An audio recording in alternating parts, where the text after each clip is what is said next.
బడుగు బలహీన వర్గాల ఆశాజ్యోతి అంబేద్కర్ గారి ఆశయాలను బడుగు బలహీన వర్గాల ఆశాజ్యోతి అంబేద్కర్ గారి ఆశయాలను భారత రాజ్యాంగమాత అంబేద్కర్ గారి ఆశయాలను ఈరోజు భారతదేశ వ్యాప్తంగా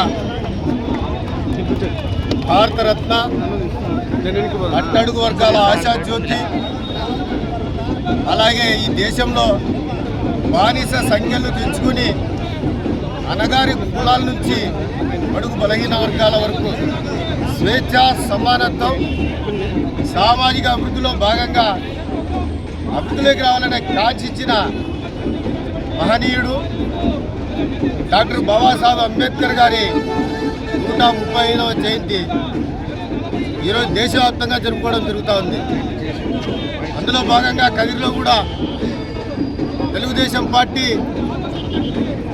కదిరి నియోజకవర్గ శాసనసభ్యులు ఆధ్వర్యంలో గౌరవనీయులు కందికుంట వెంకటప్రసాద్ గారి నాయకత్వంలో ఈరోజు దళిత కులాలన్నీ చేరి ఈరోజు ఈ జయంతి ఉత్సవాలు చేసుకోవడం జరుగుతూ ఉంది. ఈ సందర్భంగా నియోజకవర్గ ప్రజలు మేము ఒకటి కోరుతా ఉన్నాం. బాబాసాహెబ్ అంబేద్కర్ గారి స్ఫూర్తిని ఈరోజు జనాలకు తీసుకోవాల్సిన అవసరం ఉంది. ఆయన చూపిన ఆదర్శ భావాలను తీసుకుపోవాల్సిన అవసరం ఉంది. ఎందుకంటే అంటరాని తరానికి వ్యతిరేకంగా పెత్తందారుల విధానాలకు వ్యతిరేకంగా ఈ దేశంలో అనగారిన కులాలు అనిపిస్తున్న జీవితాల్ని మార్చాలనే సంకల్పంతో ఆయన చేసిన పోరాటం ఏదైతే ఉందో అదంతా ఈ ప్రపంచానికి ఆదర్శమైందని ఈరోజు గుర్తు చేసుకుంటా ఉన్నాం. అంతేకాకుండా 1983 నుంచి పెత్తందారుల చేతుల్లోంచి రాజకీయ అధికారం బయటకు వచ్చిన తర్వాత గంటి మోహనచంద్ర బాలయోగి అనే వ్యక్తిని తీసుకుపోయి పార్లమెంటు స్పీకర్గా నిలబెట్టిన ఘనత తెలుగుదేశం పార్టీని, అలాగే ప్రతిభా భారతిని శాసనసభ స్పీకర్ చేసిన ఘనత కూడా తెలుగుదేశం పార్టీని. ఇలా చెప్పుకుంటూ పోతే బడుగు బలహీన వర్గాల అణగారిన కులాలు రాజకీయ అధికారంలోకి వచ్చిన సందర్భాలు తెలుగుదేశం పార్టీలో మాత్రమే సాధ్యమైంది కూడా ఈసారి గుర్తు చేస్తా ఉన్నాం.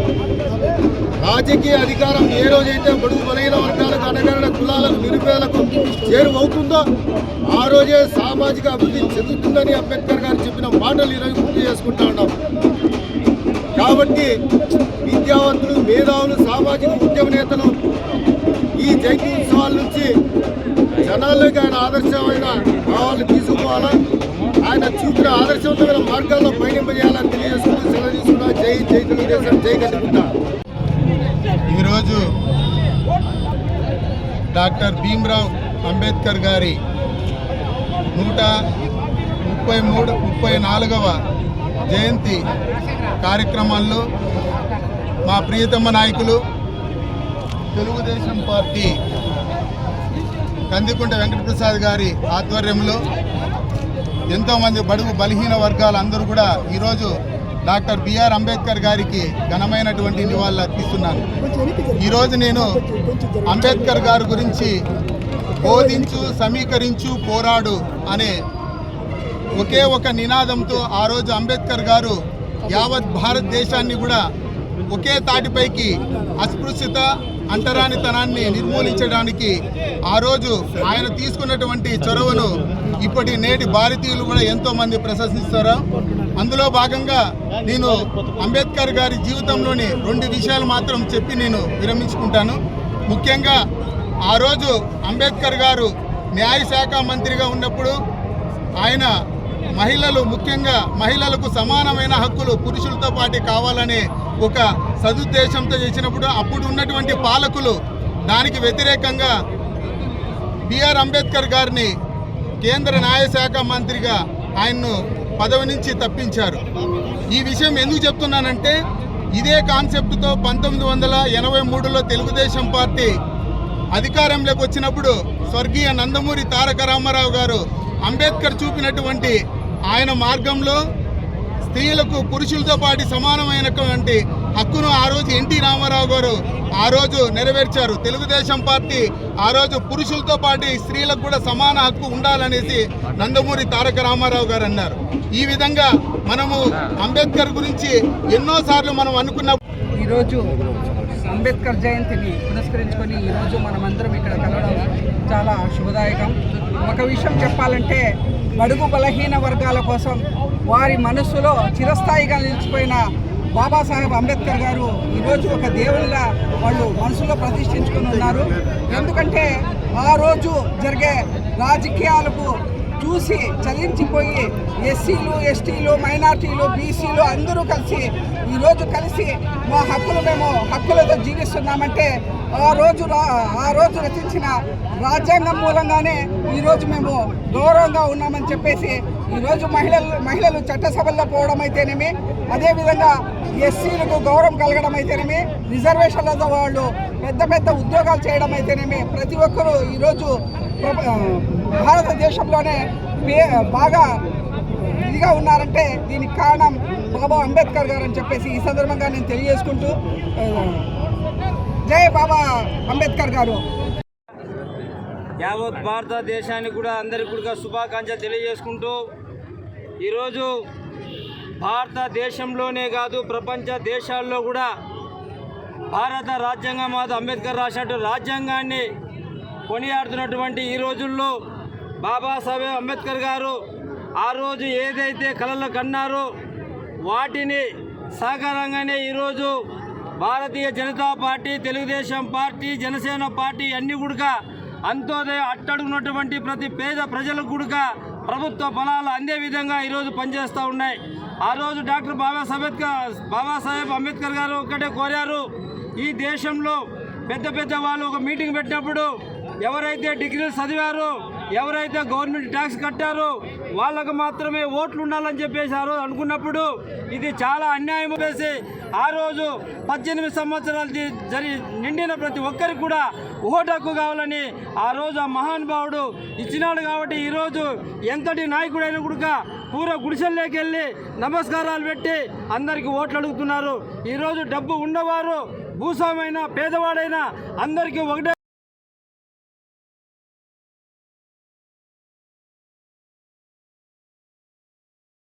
అంబేద్కర్ గారి 134వ జయంతి సందర్భంగా కేవలం 2 మాటల్లో ముగిస్తా. ఈరోజు కాన్స్టిట్యూషన్ అంబేద్కర్ గారు రాసినటువంటి రాజ్యాంగాన్ని కొద్దిమంది పార్లమెంట్లో పెట్టుకొని దళిత వర్గాలని ఈరోజు ఏదైతే తప్పుదోవ పట్టించాలనుకుంటున్నారో ప్రజలందరికీ కూడా తెలుసు. ఏ పార్టీలు అంబేద్కర్ గారు ఎమ్మెల్యేగా, ఎంపీగా ఓడించారో తెలుసు. ఏ పార్టీ ఈరోజు ఎన్డీఏ కూటమిలో భారతీయ జనతా పార్టీ, తెలుగుదేశం పార్టీ, జనసేన ఏదైతే రాష్ట్రంలో మరియు కేంద్ర ప్రభుత్వాల్లో ఉన్నాయో ఈరోజు పంచతీర్థాలు అనే పేరు మీద అంబేద్కర్ గారి పుట్టిన స్థలం నుంచి ఆయన కీలక ఘట్టాలైనటువంటి ప్రతి ఒక్కటి కూడా నరేంద్ర మోడీ గారి నాయకత్వంలో ఈరోజు ఆ పంచతీర్థాలని కూడా డెవలప్ చేయడం. అంబేద్కర్ గారు ఏదైతే కలలు కన్నారో ముఖ్యంగా షెడ్యూల్డ్ క్యాస్ట్కి సంబంధించిన వాళ్ళు, దళితులు ఎవరైతే ఉన్నారో, అణగారిన వర్గాలు ఎవరైతే ఉన్నారో వాళ్ళు కూడా ఈరోజు పై స్థాయికి రావాలని చెప్తే ప్రతి ఒక్క లోన్లో కానీ ప్రతి ఒక్క ఇచ్చే ఇండ్లలో కానీ కేంద్ర రాష్ట్ర ప్రభుత్వాల్లో కూడా ఈరోజు అట్టడిగిన వర్గాలకి అందరికీ కూడా న్యాయం జరుగుతుందంటే అది ఈరోజు కేవలం ఎన్డీఏ ప్రభుత్వంలో మాత్రమే సాధ్యమవుతుంది. కాబట్టి ప్రజలు కూడా దీన్ని గుర్తించుకొని ఏదైతే అంబేద్కర్ గారిని అగౌరవపరిచిన పార్టీలేవో గౌరవపరిచిన పార్టీలేవో మరొకసారి తెలుసుకొని ఈరోజు రానున్న రోజుల్లో కూడా దానికి తగ్గట్టుగా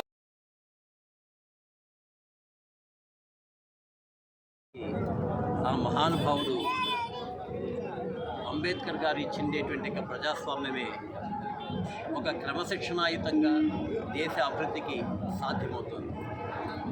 అతి పేద కుటుంబం నుంచి వచ్చిండేటువంటి వాజ్పేయి లాంటి వాళ్ళు కానీ, అద్వానీ లాంటి వాళ్ళు కానీ, నరేంద్ర మోడీ లాంటి వాళ్ళు కానీ, మన ప్రాంతంలో చూస్తే అనేక సంవత్సరాలుగా ఉన్నటువంటి కాంగ్రెస్ పార్టీ అరాచకాలని బయట పెట్టడానికి వచ్చిండేటువంటి ఎన్టీ రామారావు లాంటి మహానుభావులకు కానీ అవకాశం కల్పించింది అంటే ఈ ప్రజాస్వామ్యమే. ఈ ప్రజాస్వామ్యాన్ని రచించే సమయంలో నెహ్రూ ఇక్కడ కాంగ్రెస్ అనేటువంటిది స్వతంత్రాన్ని సంపాదించిండే కాంగ్రెస్ ఒకటైతే, అనుభవించి ఈ దేశాన్ని దోచుకున్నటువంటి కాంగ్రెస్ మరొకటి, అది నెహ్రూ కాంగ్రెస్ అనేది అందరికీ కూడా తెలుసు. ఆ నెహ్రూ గారు ఎటువంటి పరిస్థితిలో అయినా అంబేద్కర్ ఉండకూడదని స్వతంత్రానికి ముందే ఏర్పడిండేటువంటి కమిటీలో ఆయన ఓడిపోయేట్లుగా చేశాడు. అయినటువంటి ఆర్థిక శాఖలు ఇవ్వలేదు. ఆఖరికి మొట్టమొదటిగా నెహ్రూ ప్రతిపాదించినది ఏంటంటే, యోగించి మన దేశంలో ఉన్నటువంటి ఒక గొప్ప వ్యక్తి, ప్రపంచం మెచ్చేటువంటి ఒక గొప్ప వ్యక్తి అంబేద్కర్ గారితేనే ఈ రాజ్యాంగం ఉండాలని నిర్ణయించినారు. కాబట్టి ఈరోజు మనం ప్రజాస్వామ్యంలో అంబేద్కర్ గారు ఆశించినట్లుగా అందరూ కూడా సమానంగా బతికే అవకాశం ఉంది. అటువంటి మహానుభావునికి శిరస్సు వంచి నమస్కారం చేస్తూ ఈ ప్రజాస్వామ్యాన్ని మనం పరిరక్షించుకుందాం. దీంట్లో ధనికుడు పేద అన్న తేడా లేదు.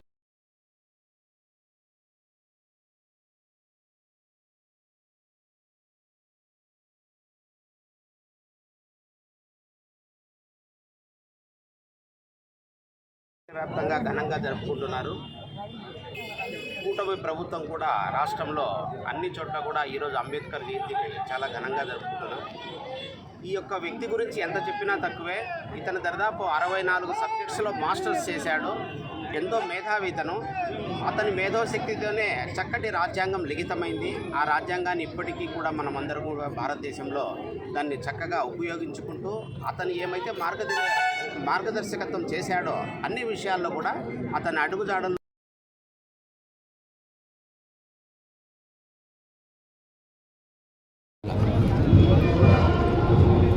ప్రపంచంలో చాలా అద్భుతాలు ఉన్నాయి. అంతే స్థాయిలో అద్భుతమైనటువంటి వ్యక్తులు కూడా ఉన్నారు చరిత్రలో. ఈ అద్భుతాలన్నింటిలో కూడా అత్యుత్తమైనటువంటి అద్భుతం ఎవరైనా ఉందంటే అది డాక్టర్ బిఆర్ అంబేద్కర్. ఇంత పెద్ద భారత ఉపఖండానికి భిన్నత్వంలో ఏకత్వం, యూనిటీ ఇన్ డివర్సిటీ అనే ఆలోచనతో సిద్ధాంతంతో ఏర్పడినటువంటి దేశానికి ఇన్ని మతాలు, ఇన్ని కులాలు, ఇంత వివక్ష, ఇన్ని అసమానతలు ఉన్నటువంటి గణతంత్ర రాజ్యంలో భవిష్యత్తులో వచ్చేటువంటి సామాజిక రుగ్మతల్ని కూడా ఆలోచన చేసి రాజ్యాంగాన్ని రచించి ఈరోజు ప్రపంచ దేశాలకే ఆదర్శమైనటువంటి రాజ్యాంగాన్ని ఆచరించేటువంటి పరిస్థితుల్లో భారతదేశాన్ని నిలబెట్టినటువంటి ఆ మహానుభావుడు ఎప్పుడు కూడా అద్భుతమైనటువంటి వ్యక్తి అని చెప్పే సందర్భంగా తెలియజేస్తున్నారు. అందుకే ఆయన జయంతి అయినటువంటి 134వ జయంతి అయినటువంటి ఈ సందర్భంగా కదిరి నియోజకవర్గ ప్రజలందరికీ కూడా శుభాకాంక్షలు తెలుపుతారు. ఇంత అద్భుతమైన దేశంలో, ఇంత అద్భుతమైనటువంటి రాష్ట్రంలో, ఇంత అద్భుతమైనటువంటి వ్యక్తి రాజ్యాంగాన్ని ఇచ్చినటువంటి పరిస్థితుల్లో మనం బతుకుతా ఉన్నాం, జీవితాన్ని గడుపుతున్నాం, రాజకీయాలు చేస్తూ ఉన్నాం, వ్యాపారాలు చేస్తున్నాం, మనం అందరం కలిసిమెలిసి బతుకుతున్నాం. దాదాపు స్వాతంత్రం వచ్చిన 70 సంవత్సరాల తర్వాత కూడా ఏమాత్రం ఆడమరికలు లేకుండా అంటే ఆ అద్భుతం కేవలం డాక్టర్ బిఆర్ అంబేద్కర్ గారి ఆలోచనలకు ప్రతిరూపం అని చెప్పి సందర్భంగా తెలియజేస్తున్నాం. అందుకే కేవలం భారత జాతి కాదు, ప్రపంచంలో ఉన్నటువంటి మానవాళి యావత్తు కూడా గర్వించదగినటువంటి మనిషి, మహామనిషి అని చెప్పేసి కూడా ఈ సందర్భంగా తెలియజేస్తున్నాం. ఏ ఆలోచనతో అయితే ఆయన రాజ్యాంగాన్ని రచించినాడు, ఏ ఆలోచనతో అయితే ఆయన వివక్షకు గురైనప్పటికీ కూడా చదువుకొని ఉన్నత శిఖరాలు ఎదిగినాడో, ఏ రకంగా ఆయన జీవితంలో పోరాడి ఆ స్థాయికి ఎదిగినాడో, ఇవన్నీ కూడా మనందరికీ కూడా, మనకే కాదు భావి తరాలకు కూడా ఆదర్శం అని చెప్పేసి కూడా ఈ సందర్భంగా తెలియజేస్తున్నాం.